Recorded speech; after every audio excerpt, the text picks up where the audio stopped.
Hi. I was going to say welcome to Austin, but then a couple seconds went by and it wouldn't have been nearly as funny. I woke up early. I woke up all nervous. I talk a lot in front of people, but I feel like I'm talking to the cool kids today. And I mean that as a compliment. That's not like me being an ass. I'm like, these are the cool kids. I spent a lot of time talking or speaking on college campuses, which is ironic as someone who went to UCF for one semester. And this feels like it's up there in that realm as someone who does not like mornings and can't turn on Photoshop. So I'm like, really, me? And I don't even think I'm that brave. So thank you for coming. But I got a lot of, I grew up in Melbourne Beach. I live in Melbourne Beach, and our team is based in Melbourne. And I have a lot wrapped up in Orlando. And I was living in Orlando when this whole thing started in 2006. And every time I come back here, it brings back memories, have great friends here, and have had really great memories, but also some really hard stuff. And we'll touch on a little bit of that. I feel like anytime I get invited to speak, I get to show up on behalf of our audience. And I think if bravery comes to mind, it's with the people that we get to communicate with and represent. And really, I think, if you hear nothing else, I think what we're about and what I hope to be about is just letting people know it's okay to be honest. It's okay to ask for help. And we put a story out there in 2006, and it was just the story of 5 days spent with a friend here in Orlando. She was struggling. She was struggling with drug addiction, depression, self-injury, suicide. There was a thing at the time called MySpace. It was just starting to happen. You guys knew about it because you were cool, are still cool. And it just took off. This story took on a life of its own, and it wasn't because I wrote something brilliant, but I think it was just because we accidentally gave people permission to go there. I think just by putting this stuff out there, and my friend Renee, her story was painful. So much of it was painful, and yet it was also hopeful, and she was this incredibly beautiful, gifted girl. And people just responded, and people said, that's me, that's my dad, that's my girlfriend, that's a classmate, that's a neighbor. Heard from people that had lost a loved one to suicide, heard from people that were thinking about suicide. People wrote in talking about struggling with depression. And there was just kind of this common thread that emerged as these messages kept coming in. And it was just people saying, this is a part of my story that nobody knows. This is a question I've never asked. This is something I'm not proud of. This is something I don't know what to do with. And I was working as a sales rep for Hurley at the time. And I grew up on the coast, like I said. And I don't know if I was a weird kid, but like when I was 12 or 13, I think you're supposed to want to be a baseball player or an astronaut. If you would have asked me, what do you want to do when I was that age, I would have said, I want to be a surf industry sales representative. And I don't know any 12-year-olds who talk that way. But I just loved these brands. Like I just grew up, fascinated and in love with surfing and with these companies. And so that became my world. I worked at a local surf shop. Was not a good employee, but somehow got hired to work for Quicksilver, and I was a sub rep, sort of an assistant sales rep. From 18 to 22, was really bad at it, like couldn't wake up early, didn't call people back, would sometimes lose the orders. And then I think it was like God having a sense of humor. I got a call from the people at Hurley, and they said, hey, we have this job opening. It's for the sales rep in Florida. You'll make $100,000. We don't want to interview anyone. Do you want to do it? And I literally had this thought. I didn't say it, but my thought was, that's a really bad idea. Like, for me, no, it was a good idea for me, but for them, like, no, not good.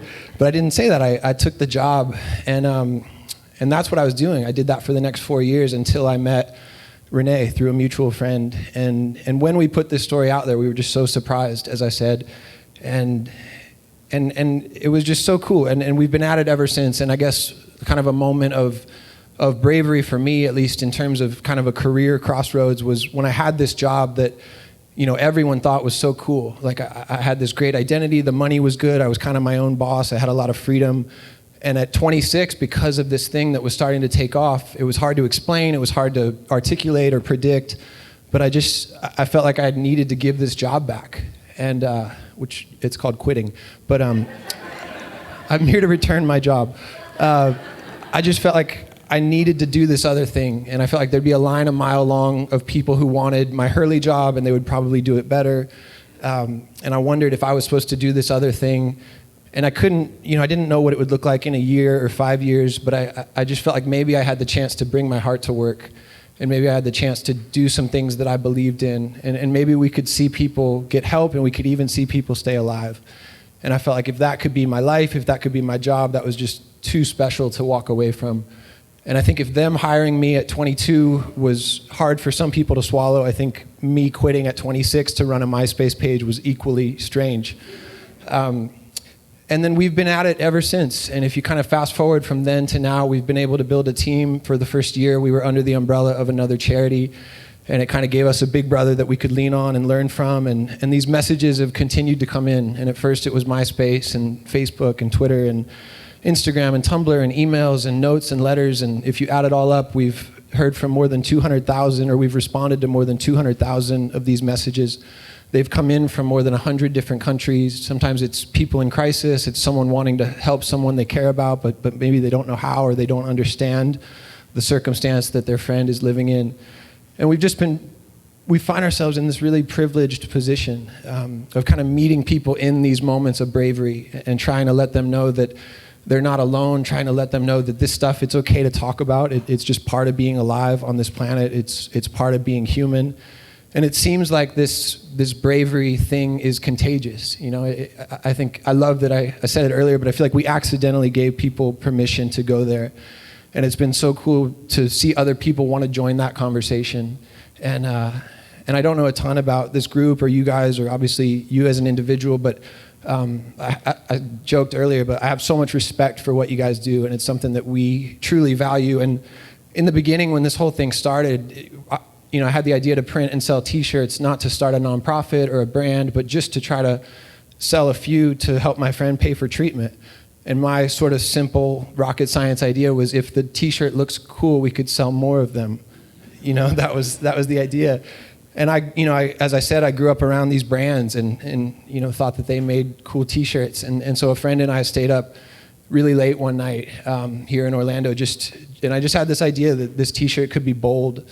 And actually, it was kind of inspired. I was at a Coldplay show in March of 2006, and it was the X and Y tour that they were on, and the whole band was wearing all black, and they had white shoes, and I just thought there was something kind of cool about that, like they were this good gang.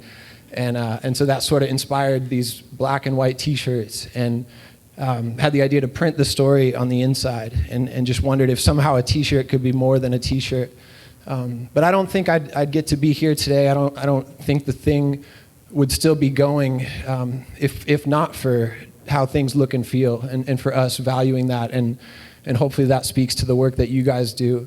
I don't think I didn't invent any of the ideas that we talk about. I didn't come up with hope and write it down on a napkin a few years back. But we just feel like there's such a value in, I think what we're trying to do is move people. And so much of that is language, but another big part of it is design.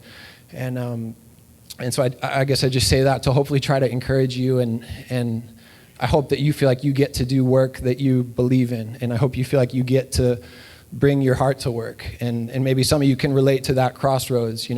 I'm doing this stuff, but I feel like there's maybe something else out there. There's these other gifts or these things that I care about, or they make me feel alive, and what would it look like to live and work from that place? And I'm really thankful for how it's gone. We've been able to build a team. We've been able to, create more and more programs and ways for people to get involved. And the whole thing has just been this incredible accident. And I think with that, to kind of rewind to something I touched on, it hasn't been easy. There's been growing pains. There's been growing pains for us as an organization. There's been growing pains for me. And, publicly it looks good. It sounds good. We've grown. We've just had so much success. We've won awards. We won $1 million on national television about a year and a half ago. Just kind of all these who would have thought moments.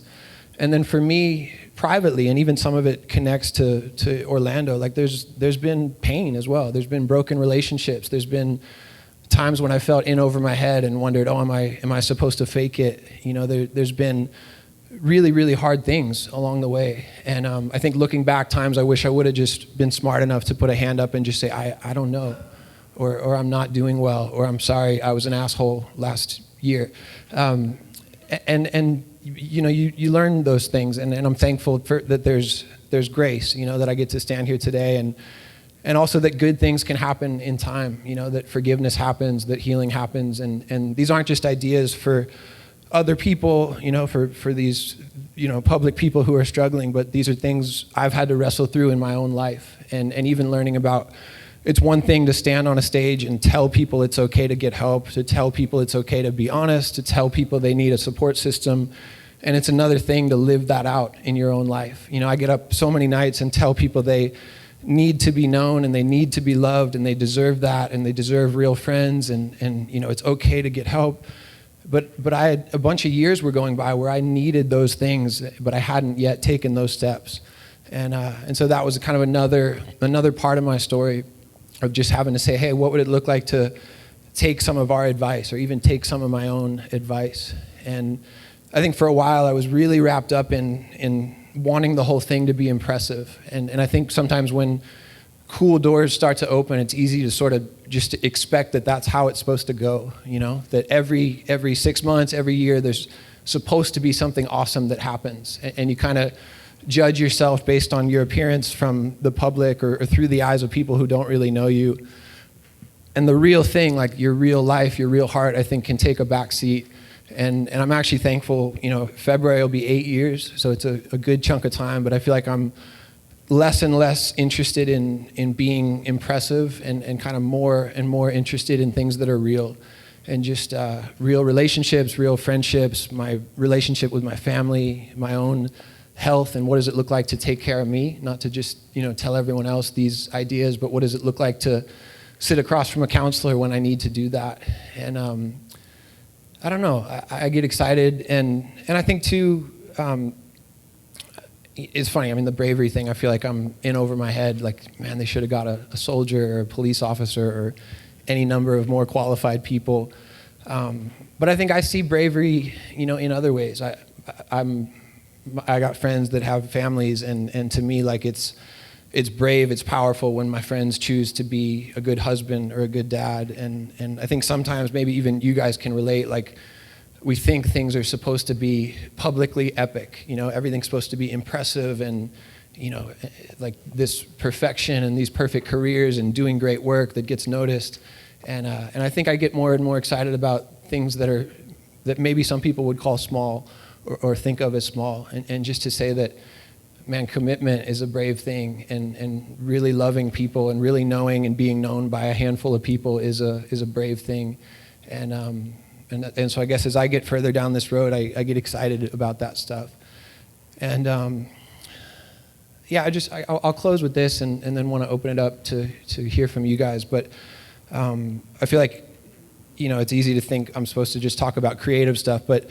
the heart of the work that we do is just to say, wherever you're at, if you're struggling, that you're not alone in that place. And if you feel really stuck, if you feel really haunted, I know you don't know me, but I feel like on behalf of this story and the team that I get to be a part of, like, we just want you to know that you're not alone in that place, and it's okay to be honest. I hope you feel like you have friends. I hope you feel like you have someone you can be honest with, who doesn't show up and try to make the perfect speech or fix you, but maybe just someone who meets you in your questions. I think that's an idea I've gotten more and more excited about, is just not that everyone's going to have the right answer, but what does it look like for someone to meet me in my questions and in the stuff that I don't know what to do with, and to know that if you need help, it's okay to ask for it, and great help exists.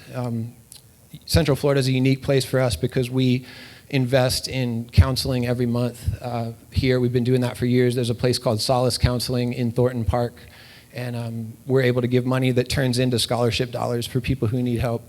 And so if that comes to mind for you or for a friend, there's contact info on our site. You can also contact them. It's Solace Counseling. But that's maybe hopefully a tool that is relevant to you guys or to someone that you know and care about.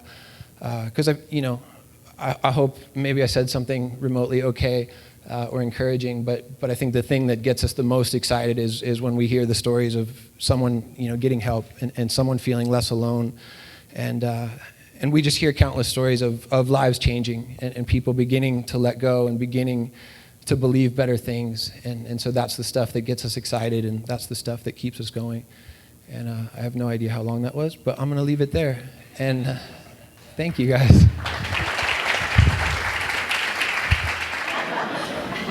Do you work with agencies as well? Like there's a lot of public agencies, Healthcare Center for the Homeless, things like that, that have programs for behavioral counseling and such. Do you team up with local organizations as well? Solace is the main one that we partner with here. We've definitely heard from all sorts of folks in all sorts of places. And then one thing we love to do is make people aware of the local resources that exist, and that's something we did with the $1 million that we won. We were able to do this 18-city tour, and part of what we did, it was essentially a music tour, or looked and felt like one, but we were able to connect people to local resources in every city that we went to, and then that's something that's been able to live on our site. And it's everything from treatment centers to counseling centers to AA meetings, and so we love to kind of point to a broad group. In terms of the funding, it's more national organizations, so it's Solace is sort of an exception because it's our backyard and because we have relationships there. But a lot of the folks that we've supported, it's people that exist throughout the country and even outside the U.S. Yeah. Jamie, thank you for your thoughts. Something I think we all struggle with at times is believing in ourselves, having the bravery to say we can create something on our own, not just supported by a company or organization. And while you kind of humbly downplay it, you made a big move from early to starting something and creating it on your own. And I think that is very brave. What are some of the things that you did that first year that every day continued that courage and bravery to build something out of nothing? Yeah. Man, I don't know how brave it was. Looking back, it felt a little bit out of control. Some of my friends are here and know exactly what I'm talking about. I think the best move that we made was sort of finding a big brother. And by that, I mean we didn't try to do it on our own, but we put ourselves under the umbrella of another nonprofit. And it was just somebody that worked in this world and literally that I could follow around and say, what's a budget? What's a board of directors? All these things. Because, there's all these really feel-good big ideas that were the foundation, but then there's all these other hoops you have to jump through and things you have to learn. And so I think for that first year, for us to have someone we could lean on and be honest with and ask questions, even if they were dumb questions, I think was important. And we were also in a unique position. I think it's important to point out, like, we sort of started backwards, where this thing was taking off, and it was sort of my decision, do we want to keep up with it? Like, we have the opportunity to do more than help one person. We have the opportunity to maybe tell a bigger story or be part of a bigger story. I think so many startups, you go, man, there's no audience, there's no money, what do I do? And so to me, we were really fortunate. It was kind of this perfect storm of something was starting to happen, and it was a question of what will we do with it? And honestly, looking back, I think I wish I would have been even more quick to put a hand up and just say, man, I need more help. There's a lot I don't know. More a statement, less a question. I actually share a background similar to you. I know Bob and Gomez. Yeah. I used to be in the wakeboarding industry. And what you said about the small things, when I left wakeboarding, there was something I was working on that was kind of in my head, kind of like it was in your head. I didn't feel big enough. I didn't feel like I had the money or the skill set or the connections. But it's somebody sitting there, maybe you have that thing in your head and you apply yourself and you spend a little bit of time outside of your friend set or your day-to-day business, you can create change. You can do big things. So listen, it's more of an encouragement to listen to that small thing. Yeah. No, and you guys kind of touched on it, but that was something I thought about and kind of meant to share. But to me, there's an element of bravery to what you guys do. I doubt you sit down at your computer and say that out loud, or maybe see it through that lens every day. But you guys, I imagine, sit down at a blank screen or a blank piece of paper and create something and put it out in the world and call it done, and hope that the world loves it, or maybe hope that your boss, who is a backseat designer, thinks it's great. It's a whole separate thing. But to me, there's an element of vulnerability to that, and so hopefully there's common ground in that as well. Hi.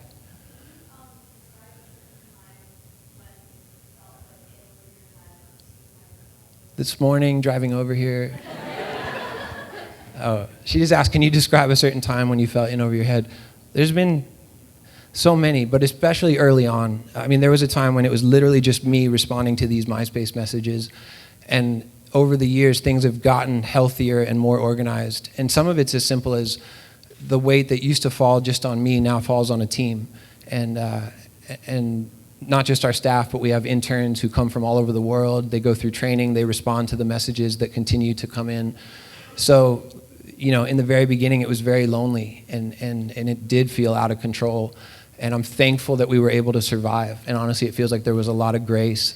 And in a way, it took some vision. That was even something else I thought about talking about. But, vision is kind of seeing, it goes back to what I said about you guys and maybe the work that you do, but vision is seeing something that hasn't yet happened or that isn't there. And there were times where people said, man, this will last a couple months, it's going to go away. And I had to believe that I was seeing something that could exist. And I grew up with these brands that I think plan to be around a year from now. And I think it gave me permission to think, I think there's room for something unique with a heart that can continue for years to come. Yeah, hi. What do you feel is your brave next step? I mean, you've been at this for 7.5 years. Yeah. What does that look like, step into the future? Yeah, so what's the brave next step? Okay.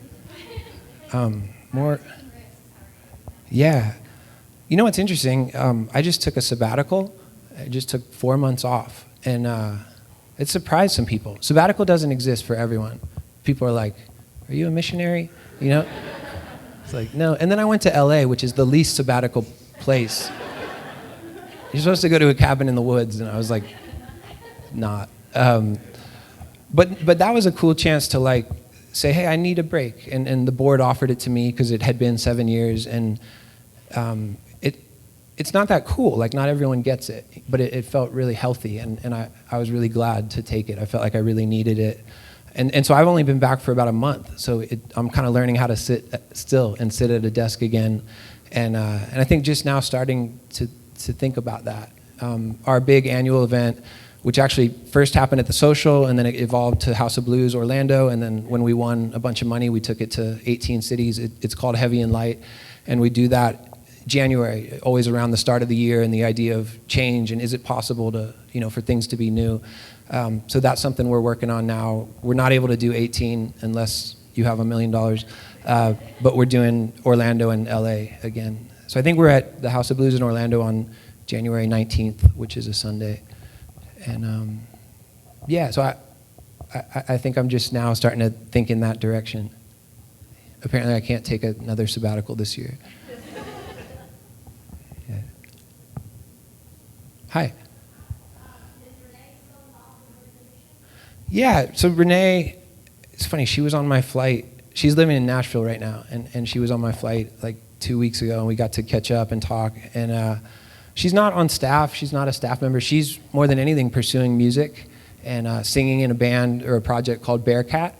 And I get asked about her a lot, which makes a ton of sense. So she's never been on staff. There's a lot of good news. There's a lot of exciting stuff. Probably the most exciting, she's written a book. She's working on a second book. She's doing music. She's had the chance to tell her story, speaking at colleges and festivals. They made a movie that some of you guys may have heard about that will hopefully come out someday. Originally it was called Renee, now it's called Day One. There's an actress named Kat Dennings who plays Renee in that film. It was shot in Orlando. To my knowledge, it was the biggest thing to shoot in Central Florida in 10 years since Monster, the Charlize Theron movie. There's a lot of good, and there's also, I think she would tell you that life is really hard, and recovery is still really hard, and it's one day at a time, and it hasn't been perfect. There's been struggles, there's been relapses, and it's true for anyone who walks that road that this is a choice she has to make and a battle she has to fight every day, one day at a time. So I think it's important to highlight both sides of that, and I think she'd be okay with me saying that. And then you didn't ask, but her and I, it hasn't always been an easy relationship, and there's not really a handbook for this thing that we've done. And one of the things I'm the most thankful for, and there's other relationships attached to that, but is that as the years went by, there was able to be a lot of healing and a lot of peace in those friendships. And I got to be part of the movie, and the coolest thing for me about that film project, even if it for some reason never comes out, was that I felt like I got my friends back as a result of being around this thing. So I'm sorry if that's a little vague. I don't know if that's undersharing or oversharing or some combination, but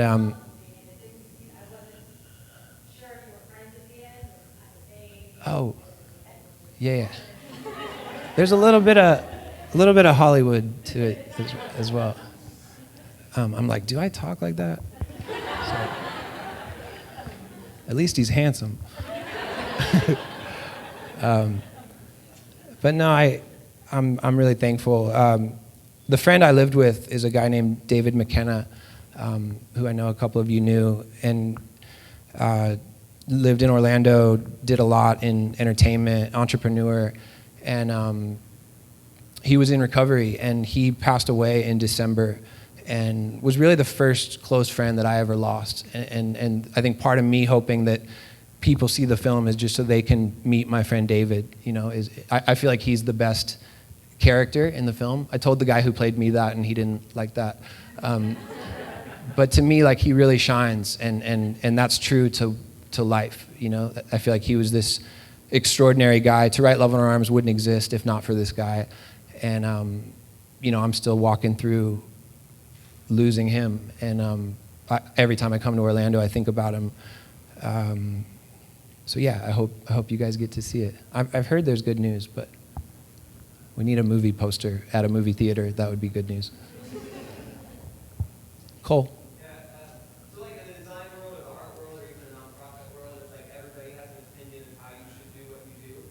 So what do you do when like there's all these voices saying, no, it should be like this, or you did it wrong? Yeah. Man, it's hard, and I think the worst is behind us in terms of criticism. I think we were really misunderstood, and some of it was, there was a time when Orlando was really hard for me. I mean, you and I have talked about it. And I think it also points to what I mentioned, that as we've grown, I'm thankful that the weight doesn't fall on me, but I can constantly sit with our staff. And sometimes it's big things, sometimes it's small things. Yesterday we're talking about a t-shirt, and I was getting frustrated. I was like, half the people like this, half the people like this. And my friend Chris, who's here, he just said, well, make the call. Like, you can do it, I was like, oh, man. So it just depends. But I do think there were people, because we took off quickly, there were people who wanted to watch it fall. Thought it was too good to be true. Maybe there was jealousy. I'm sure there was a lot wrapped up in it. But I think 8 years in, we're not the new target anymore. And I'm thankful that hopefully we've shown we're going to try to stick around, and we're going to try to do this thing well. And a few people have said that we're doing okay at it. But yeah, I think it's a combination of trusting your gut and also knowing when to seek out some other opinions. And then there's also times where I'll pick up the phone and call a couple people I really look up to and respect and say, hey, here's something I'm struggling with. What do you think? Yeah.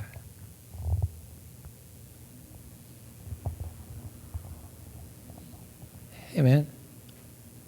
Seeing so much kind of to do with the idea of bravery and moments, what's the thing that you would tell someone, or what you have told someone, for people who need that reminder of being brave, or something they're facing personally, or seeing a bigger picture? Yeah. I mean, I think I end up sounding like a broken record, but just telling people they don't have to go alone. I think sometimes we imagine bravery as like this one person just being strong, and to me that's not really what we're pointing to or believing is the answer. There's elements of that, but I think we get really excited about the bravery of having coffee with a friend and being really honest about something that you're struggling with, or sitting across from a counselor for the first time, or stepping into treatment. And all of those are in the context of not being alone in the situation, So to me, I think maybe the first step is just letting somebody else in, and knowing that we don't have to carry the whole thing ourselves, and we don't have to be alone in it. Yeah. You guys are very nice. You talked earlier about how at some point you realized that you weren't following your own kind of what you were telling people to do, right? Yeah. How was that period where you realized that I'm not doing all of this to myself in my own life? Right? Yeah. I kind of wanted to hear more about that, because that's a big thing when you're starting your own business, your own project, your own successful venture. Yeah. Well, I think a lot of that was related to sort of my personal health. So it looked like me finally walking into a counseling center for the first time. It was actually at the Grace Clinic on Park Ave was the first place I ever did that. And what started out as kind of the scariest hour of the week got rewired and began to feel really important. And there was a feeling of progress and letting go and stability. And I feel like I've had sort of 3 different seasons of going back to counseling. And 2 of those were very circumstantial. Breakups are super fun. And then the last one was just like, no, I need some maintenance, And then honestly, I've been on antidepressants for the last few years, and I remember really struggling and calling a friend, and he's a counselor, and just saying, hey, I think I need to finally do this, And he said, man, I think it's great. Like, I think it's okay. And I share that, like, not for pity, but just to say that's brought stability to my life, and I'm really thankful for it. And I know there's different opinions, but for me, I'm thankful. And yeah, and there were moments of, probably one of the most dramatic moments was I was supposed to fly out and speak at 2 schools, and I was sitting with some folks from our team and like crying, just literally just really hurting, and they kind of heard me out, and they finally just said, hey, you're not going to go do these events. Like, somebody else is going to go in your place, and you got to take care of you. We got this covered. And it was really hard, but I felt really cared for in that moment. And looking back, I felt like it was the right thing, So I don't know if that applies, but that's that part of my story. Yeah. Hey. Yeah, there's a whole section of our website devoted to that. And I sometimes joke that it's as simple as buying a T-shirt, and as big as, I usually say, moving to Florida. You guys have that covered. But moving maybe to Melbourne and joining our team, and there's a whole bunch of ways in between. And I think as the years have gone by, we've been able to introduce more and more ways for people to get involved. We have, I think it's right around 80 student-led chapters on college campuses. We just introduced a high school program not too long ago. We have a street team. I'm realizing some of these things are younger than you guys. It's not a bad thing. But yeah, I think the biggest way we've grown and spread is just people using whatever influence they have to share. And whether that's a front man of a band on stage talking to people, or a kid at school sharing it with his friends. I will say this. This was a plug or a thing I thought about. We would love to work with more designers. And we like to make T-shirts. We could pay you to make the T-shirt designs. So I'm being serious. So if some of you are freelance, that wasn't like my big hidden agenda. But a really easy way to do this is, my email is Jamie, Jamie, at our website, which is twaloha.com. So if any of this stirs something in you and you're curious about designing, or to me, I should have started there because you guys are such a unique bunch. We want to know more people like you guys, and you know, so that might be a unique way you guys could help if you wanted to, and we'll still pay you. But I was saying earlier, I got a quest to kind of get me to a little bit of attention. I know we know each other well. The thing that I work in is in that medical field, and it's in the invisible wellness area. yeah, A lot of what you do is in that same realm. And I know for certain people in this room, they do things that are big and loud and bold and need to be made for people to see. So I think one of the hardest things in the world is the things you can't see. totally. And the people that have that have a hard time expressing it. But the people that are trying to help them, I think sometimes don't recognize it. So what have you found that's helpful in the people that have the visible thing or the people that are trying to help the invisible thing to shed light on that or eliminate that? Yeah. So kind of specifically, what's the? Sure. Yeah. Yeah. Sure. I mean, I think a couple of things come to mind. One is, if you're trying to love someone who lives in a place you don't understand or a circumstance you don't understand, I think it's important to learn, to do your best to learn about, hey, what does life look like? What does depression look like? My introduction to depression was a girlfriend who was struggling with it, and I was completely clueless. And I thought I had these good ideas. I could make these epic speeches, and I did way more harm than good because I didn't understand. And then I think, too, like, just to be honest, sometimes people think I have to say the perfect thing, but just to say, hey, you seem to be struggling. Are you okay? You know, just even starting by saying, I don't know what to say, but I love you, and I care about you. Something someone said to me was, I'm not afraid of your pain. And that really stayed with me. And it was actually at lunch, and it would have been cheap had he gone to the bathroom and not come back. But there was a feeling that he was saying, like, hey, I'm going to meet you in this thing that is really hard. And if you'll let me, I'll go with you. And so I think whether it's with words or just with our presence or our friendship, I think that's really important. And yeah, I think sometimes just kind of zooming out to the how are you level. And I think, too, realizing we can't control the whole conversation. You can't control the response that you're met with, but you can control your actions and how you love someone, and if you choose to be present and keep coming back, you know. And so I think that's something we try to do, is just encourage people to keep coming back. You deal with a lot of like heavy stuff every day.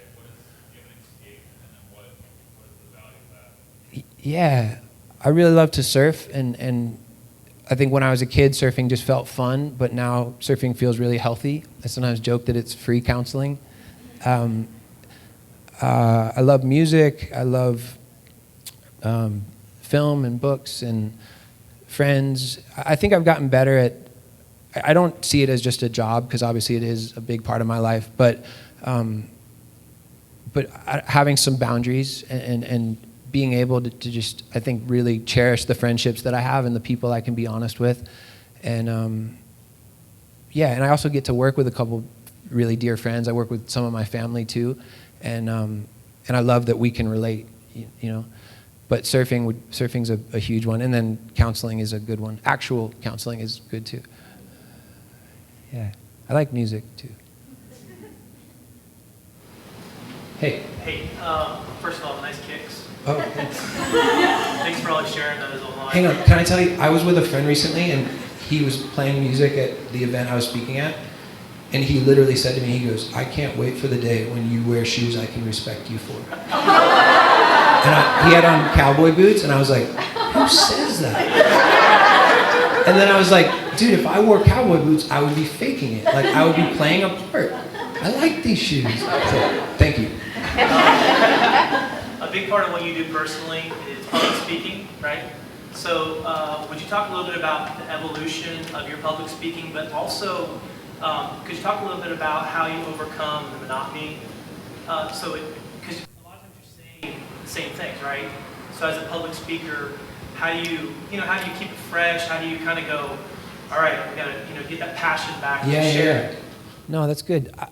I think, and I hope, I don't feel like I have separate public speaker guy voice, you know? I'm not like super polished. That whole thing always felt a little odd to me.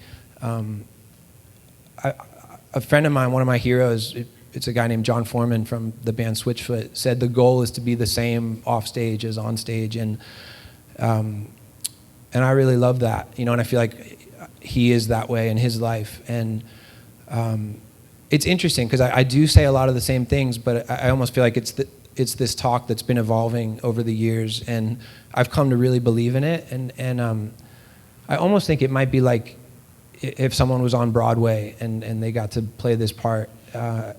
We've set some boundaries to where I'm not doing it too much, and taking the summer off was really healthy. But honestly, there is this sense of like, man, what a privilege that I get to say these things I really believe. If I was up selling insurance, sorry if you do that. I don't know if you do that. But I feel like I get to say some of the deepest, biggest things, I get to literally invite people to stay alive. And so that's something that I can be present for, and believe in. And taking the summer off, taking that sabbatical was the first real break I've had, but it felt important. And like the people, we have a booking agency who helps with the speaking stuff, and it's not what they want to hear, like can't do anything for 4 months, but it felt really important. And I think like anything, you get better at it, hopefully. You practice. I mean, I still get, like I was nervous today, but it's because of you guys. It's weird. I was more nervous today than like Ivy League schools. And sorry, I don't feel like I have brilliant stuff to say about it. But I think I'm just really thankful that I get to say this stuff that I believe. And then I get to meet people who say they're still alive because of the work that we do, or they ended up getting help because of the work that we do. And those are the compliments that keep us going and keep me going. Hi. Your family are supportive? Yeah. It's just, my parents and my sisters and my nephew. He's only one, but he's super cute, which is maybe a form of support. Yeah, both my sisters are involved. My mom's involved. My dad will tell you he's our best volunteer. So yeah, we're all in it together. And I've heard my mom say that this thing is everything I've ever learned, known, loved under one roof. It's just my background at Hurley and just all these different things, music and writing and all these things I care about that somehow got to collide and become my job. And when she said that, it really stayed with me. And so I think there's a real sense of privilege in that as well. And it's, sometimes it's hard to work with family, but I think for us, the good definitely outweighs the bad. There's a time where you're like, can you just be my mom, But at the same time, I'm really thankful that we get to do it together. My little sister comes with me on the road a lot and just makes fun of me the entire time, and I guess that keeps me humble or something. But yeah. So I know music has really been like a driver, and for us, it's one of the most emotional outlets for us. And for the company, it seems like that's where you guys really found some identity in the beginning. Yeah. With 2014 coming up, and I know you mentioned Heavy and Light going on House of Blues. Like, what's that schedule look like to see you guys? Like, where's your presence going to be, and like, what's the plan for the next year? Where we can kind of find you? Yeah. No, I love that we get to run in a few different circles at once, And I think in some ways the internet will always be home base, the ever-evolving land of social media. And I love that you hear a lot about the weird parts and the bad parts, but I feel like we've been able to see maybe some of the best of the internet in terms of there's a lot of cynicism, there's a lot of negativity, and I would like to think we're something really different in that space. There's events like the ones you mentioned, Heavy and Light. There's college events that we kind of create and dictate or curate. And then there's a lot of other events that we just get to participate in. There's the Warped Tour every summer. I think it's like the 7th. This next summer will be maybe the 7th summer that we've been a part of it. They're over in Europe for the first time, and we're one of only, how many? There's only 2 charities involved, and we're actually one of those. We're about to go to Warped Tour Australia. So it's not just me. There's a whole bunch of us that together we're able to cover a lot of ground, a lot of different summer festivals. For me, the focus is more the college events. and then trying to balance that with just offering, hopefully really great content that encourages people online as well. And then there's a schedule on our site if people want to check it out. We even have a map with pins so you can just look at Florida. A designer made it. It might be Google Maps, actually. It's Google Maps. Okay. Someone at Google made it. Well, thank you, guys.